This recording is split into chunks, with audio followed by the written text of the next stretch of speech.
Hello, and we talked a little bit about loops already, but just the basic definitions. Today we are going to jump in to doing our first type of, and that is the for loop.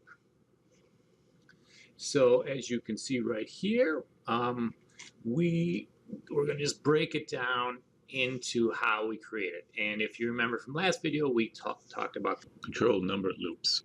Just mean that we know exactly when they're going to finish. If I tell you to say hello 10 times, you're going to say it 10 times and then stop.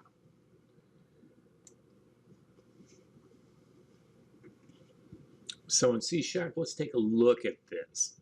We're going to take this exact shape here, but then we're going to put some stuff in, and as you can see the examples below. So the first, there's two ways of kind of explaining this.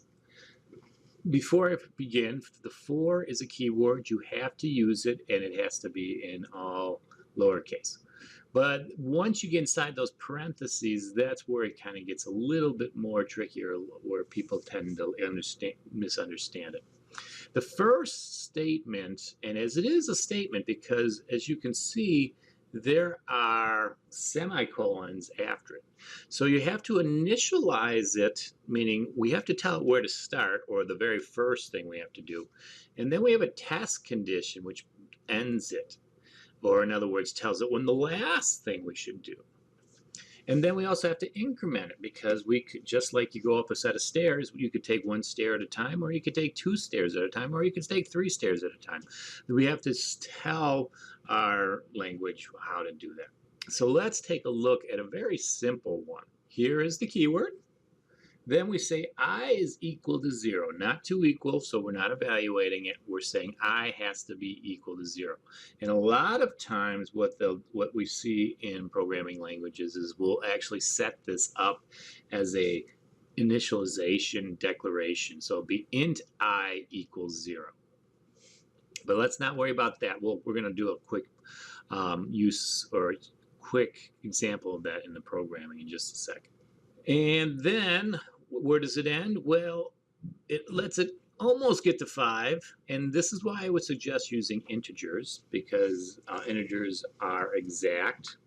They don't just take less space up than a decimal, but they're also more exact, because the difference between 499 and 5 is different to a computer. So at 5, it knows that it shouldn't be doing something. At 4.999, it doesn't know. So you start at 0, and you're going to end before it hits 5, not including 5. And it's going to be I++. Now, I'm going to talk to that in just a second, but really what that says is I'm going to increase I by 1. So now think about what's going to happen. It's going to say 0, message box show hi. Then it's going to go in here and add 1 message. So then I is going to turn to 1, message box show hi twice. I goes to 2, message box show hi 3 times. And if you look real close, this just goes on till 5. So if I gets to 5, it won't shoot off. So the highest it'll go is 4. But that'll be the 5th message box show. And why is that? Well, because we start at 0. Programmers in general like to start at 0, and it'll make more sense when we do arrays. What 0 allows them to do then is go 0, 1, 2, 3, 4, which if you count on your fingers is 5 fingers. Most of us count from 1 to 5, including 5, which gives us that same number of 5. So 0 to 5, not including 5, will give you 5, or 1 to 5, including 5, or probably better written is I less than or equal to 5 will give you that 5th generation or repetition. Okay, before we get into the actual coding, let me just explain that I++, because that I'm sure is throwing some of you off. There is kind of a shorthand in C#, and it's in a lot of other programming languages, where you can use this I++. and this is called an incrementer. An incrementer just means it goes up, but they also have these things called decrementers, which can go down. And what we have seen before, or what we can use before, is this. Let's say this count is equal to count plus 1. What that does is say whatever count was before, so if this is a 0, we're going to add 1 to it, and then the new count is going to equal 1, right? Same thing as if this is a 4, it's going to add 1 to it, and then count is now equal to 5. You can also say it like this. Count is equal to count plus plus. Actually, it's not even equal to. Count plus plus. That says this exact same piece. They are identical. The third way to do it is this plus equals 1. That means the same thing as well. So this plus that you see here in the plus equals 1 is really this plus here, and this equals is actually this equals. All you're doing is adding 1 to the current count.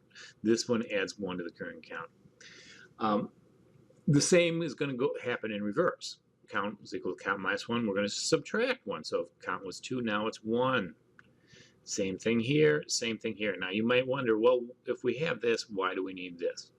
Well, the answer is sometimes you don't want to decrease by 1. So in other words, when I was saying before going up a pair of steps at a time, 2 at a time, that would be like saying count plus 2 here. This can't be done, unfortunately, with the plus plus modifier. However, we could say count is equal to count plus equals 2, which in turn just adds 2 every time you do it. There is no wrong way to do this. You may use whichever one you prefer, but it's easier sometimes to just shorten it down. Now I want to show you one more thing, but let's go to the code. Okay, here we have a form, and what I'm going to do is I'm just going to expand it out a little bit, and we're going to put a button on it to make it do something. And let's use our list box. I think we did this last time, so this maybe give us a little bit more practice. So we have a list box here, make it nice and big, nice and long, and we're going to have a button here. And now I realize that our form doesn't need to be this big because it's only really 2 things. So let's just shorten it. But it's nice, it's fun to do something that's a little unique proportioned here. So let's change that up. And the button we are going to call, let's call it loop.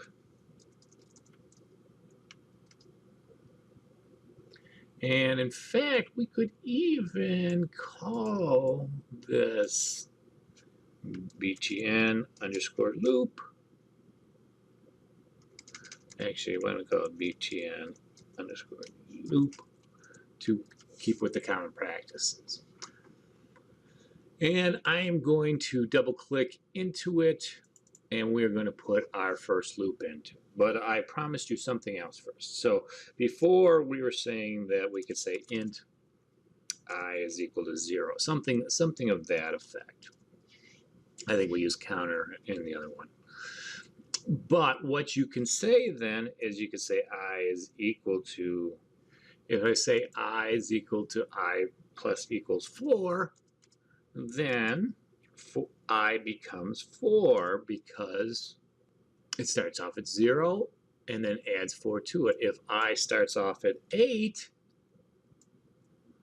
that then becomes 12 because it's just adding 4 to it. If I want to say negative, negative, then that becomes 4 because it just subtracts 4 from 8. Now the reason why I show you this is because we can do this with other operators as well. So in other words, if I say I slash equals 4, that means it's going to divide what I is by 4, and 8 divided by 4 is 2.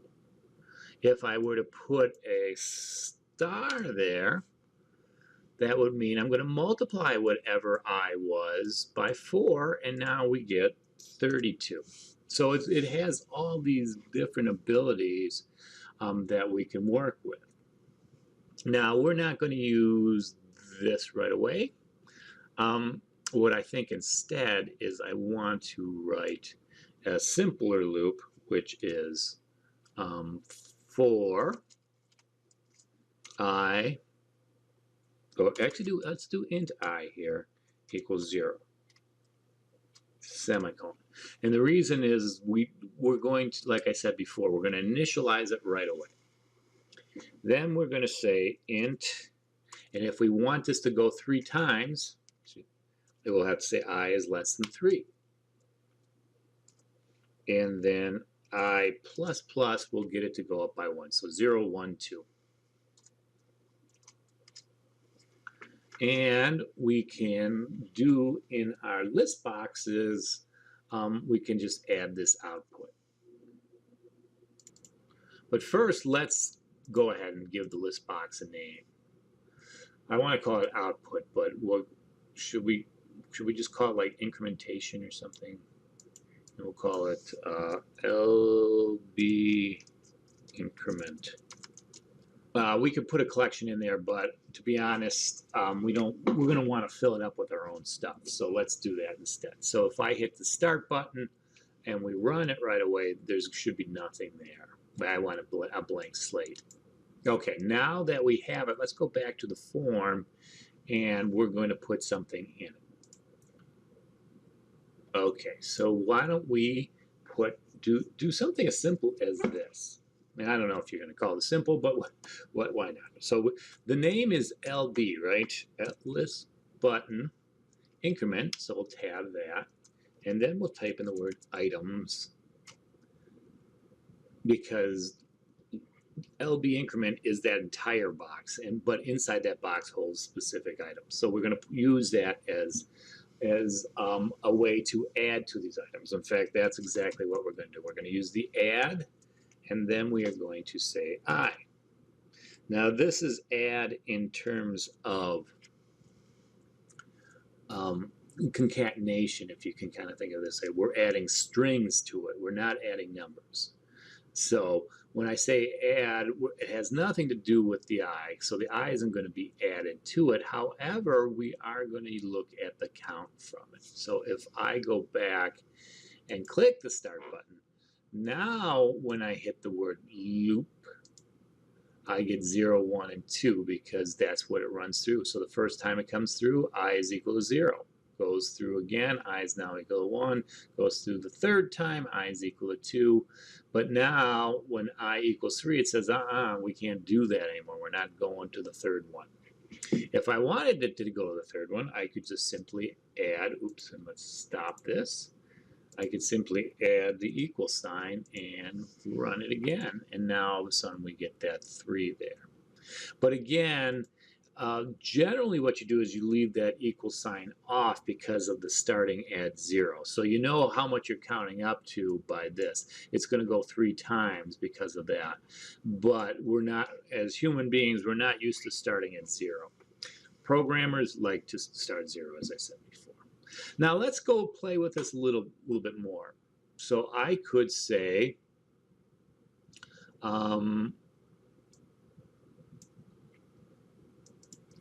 I plus equals 2. So now it's going to count up by 2s. But now look at this, what actually happens. If I hit that button, it's going to go 0 to 2, right? And the reason being is it starts off at 0. It skips over 1 because it adds 2 to it. And that's fine on the first go-around.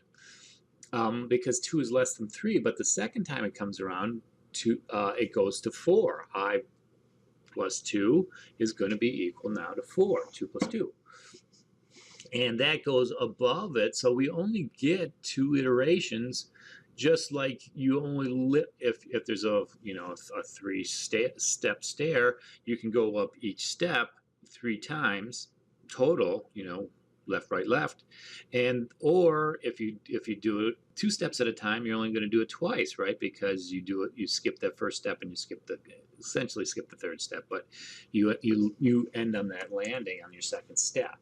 Now let's add a couple other numbers to it, just so we get a better understanding of it. If I say plus equals 2, but let's go to, I don't know, let's go a big number like 20. This might go out of our list box, not a big deal. I'll hit that loop. Oh no, it actually kept everything in there. That's okay. Let's do it. Let's do it till 50. Hit the loop. And the reason why I said that's okay is because it automatically has a scroll bar on there. And as you can see, it counts up from 2, 4, 6, 8 all the way up to 48, because remember, 50 is not included. We could go the reverse way, 100, but now we're going to do -2. And as you can see, we can still have it stop at 50. So if I start this and hit the loop button, I have to also, before I do that, change this to greater than, because remember, I is starting off greater than 50. If it starts off at 100, it's automatically bigger than 50, and it automatically ends the loop, so it won't even go through it once. So I actually have to make sure that it's higher than, and I'm going to push start and hit the loop, and as you can see, it's going to go 100, and it's going to go all the way down to 52, not including 50. You know, you can do it by 3s, you can do it by 9s, whatever you want to do. The key here, though, is that this initialization, test condition, and action control how many it's going to write out and in what direction it's going to write out. We could also put our hello in here like we were originally saying. Generally, list boxes will take anything. That's one of the nice things, is the text box would throw it. So in other words, you'd say put I into a text box, and it'd say, what are you talking about? This isn't a string. Here it's okay. We can mix and match these guys. So if I loop it, guess what? I've done 100 to 52, which was essentially fifth, writing hello 25 times. Now here we don't see what happens. It just did it. We don't actually see the number, but that's the same thing. This is going to be 100, this is going to be 98, this is going to be 96, until you get all the way down to 52. So depending on what you want to do is going to shape your loop itself.